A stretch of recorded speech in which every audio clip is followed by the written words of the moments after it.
नमस्कार दोस्तों। आज इस वीडियो में हम लोग बात करने वाले हैं कि क्यों किसी पेशेंट का अंदर सेक्स के प्रति एक जो नॉर्मल इच्छा होना चाहिए, एक जो नॉर्मल अर्ज होना चाहिए, वो क्यों किसी पेशेंट का अंदर कम हो जाता है या पूरी तरह गायब हो जाता है। ये क्यों होता है, क्या कारण है इसका पीछे? क्योंकि कई बार पेशेंट आके ये कहते हैं कि डॉक्टर साहब मेरा अंदर लो सेक्स ड्राइव हो गया है, लो लिबिडो की प्रॉब्लम हो गया है, मेरा अंदर इच्छा नहीं होता है, मेरा पार्टनर मेरे पास रहता है, मुझे टच करता है, लेकिन मेरा अंदर वो एक जो अंदर से जो फीलिंग आना चाहिए वो फीलिंग नहीं आ पाता है। ऐसा क्यों हो रहा है, क्या कारण है इसके पीछे? मैंने आज से 1 महीना हो गया है सेक्स किए हुए, लेकिन अभी तक वो अंदर से जो फिर से दोबारा एक जो फीलिंग है, फिर से एक जो क्रेविंग है सेक्स करने के लिए, वो इच्छा बिल्कुल भी नहीं हो पा रहा है। वो अंदर से जो डिज़ायर है वो बिल्कुल भी जागरूक नहीं हो पा रहा है।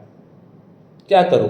मॉर्निंग इरेक्शन थोड़ी बहुत आ जाता है, पॉर्न देखता हूँ, अपना हाथ से पकड़ के हिलाने का प्रयास करता हूँ तो थोड़ी बहुत इरेक्शन भी आ जाता है, सीमन भी हो सकता है बाहर निकल जाए, लेकिन अंदर से जो एक प्लेजर है वो भी नहीं मिल पाता है। तो ऐसा क्यों होता है, क्या कारण है? तो आज हम लोग इस पर्टिकुलर वीडियो में यही बात करने वाले हैं कि आखिरकार ये प्रॉब्लम क्यों किसी के अंदर डेवलप होता है और इस प्रॉब्लम के लिए कौन कौन सी होम्योपैथिक मेडिसिन का हम लोग इस्तेमाल में रख सकते हैं। सो माय डियर फ्रेंड, सबसे पहले बात करते हैं कि इच्छा की कमी क्यों हो जाता है। जब भी ये शब्द आता है ना, इच्छा यानी डिजायर, तो इच्छा कहाँ से जागरूक होता है? इच्छा जागरूक होता है हमारा दिमाग से, हमारा ब्रेन से। अगर हमको अभी भूख लगे, वो भूख लगा अंदर से, वो कौन बताएगा? ब्रेन बताएगा। प्यास लगे तो कौन बताएगा? ब्रेन बताएगा। मुझे कहीं जाना है तो ये कौन बताएगा? मेरा दिमाग बताएगा कि 9 बज गया है, आपको भी जाना है।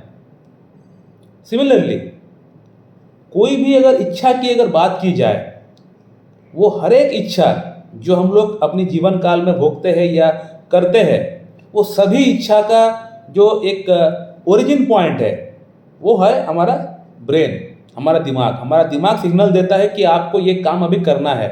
वो इच्छा जागरूक करता है, हमारे दिमाग से होता है। हमें कुछ लेना है, हमें नया शर्ट लेना है, हमें कहीं जाना है, नया फ़ोन लेना है, तो ये जो इच्छा है, ये इच्छा जागरूक होता है हमारा दिमाग से।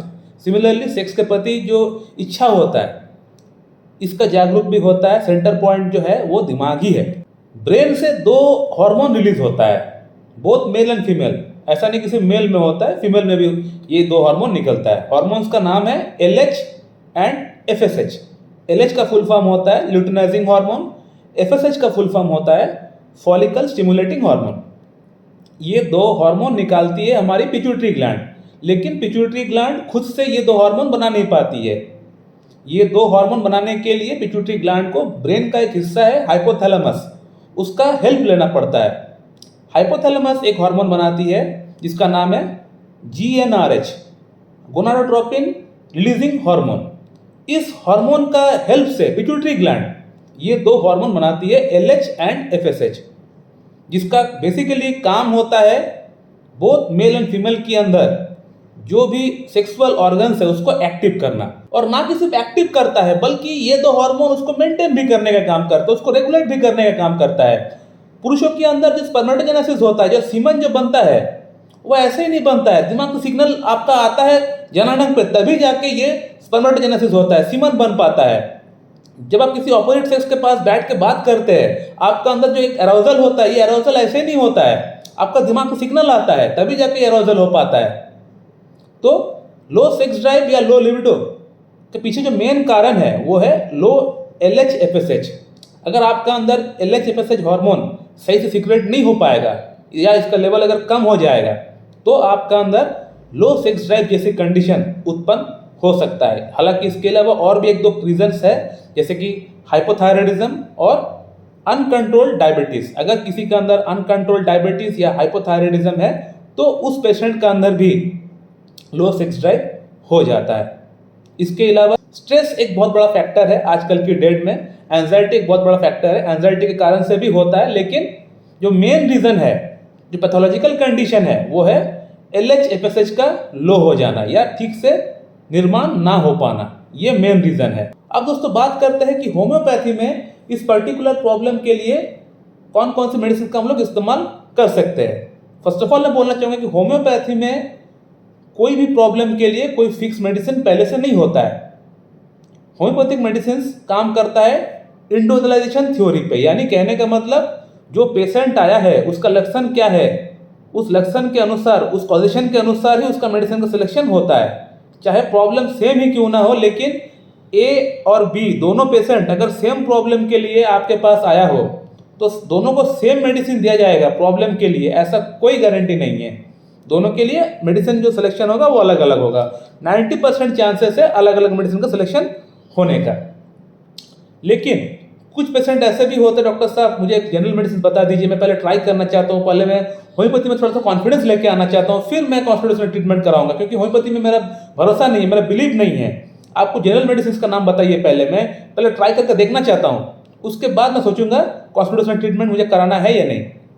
तो मैं एक प्रोटोकॉल बताता हूँ, इस प्रोटोकॉल के तहत अगर आप इन मेडिसिन को इस्तेमाल करेंगे तो आपका LH-FSH का प्रॉब्लम काफ़ी हद तक 90% चांसेस है बिल्कुल ठीक हो जाएगा, और आपका लो सेक्स ड्राइव की जो प्रॉब्लम है ये भी ठीक हो जाएगा उसी के साथ। सो माय डियर फ्रेंड, इस प्रोटोकॉल के लिए आपको पहला जो मेडिसिन लेके आना है उसका नाम है pituitary gland. Pituitary gland medicine आपको 1 पोटेंसी में आपको लेके आना पड़ेगा, और इसका 2 बूंद आज सुबह, 2 बूंद कल सुबह 2 चम्मच पानी मिला के आपको लेना है। जैसे पिट्यूटरी ग्लैंड लेते हुए 2 दिन हो जाए उसके बाद इसको बंद कर दीजिए, इसको और इस्तेमाल करने का दरकार आपको नहीं है। 3rd डे ऑनवर्ड से आप ऑर्चिटिनम 3x नाम का एक मेडिसिन है जिसका ऊपर मेरा ऑलरेडी वीडियो है, ऑर्चिटिनम 3x, इसका 4 गोली सुबह शाम करके आप लेना स्टार्ट कर दीजिए। एवरीडे ऑर्चिटिनम 3x का 4 गोली सुबह, 4 गोली शाम को आप डायरेक्ट अपना जिम में डाल लीजिए और चूस लीजिए उसको।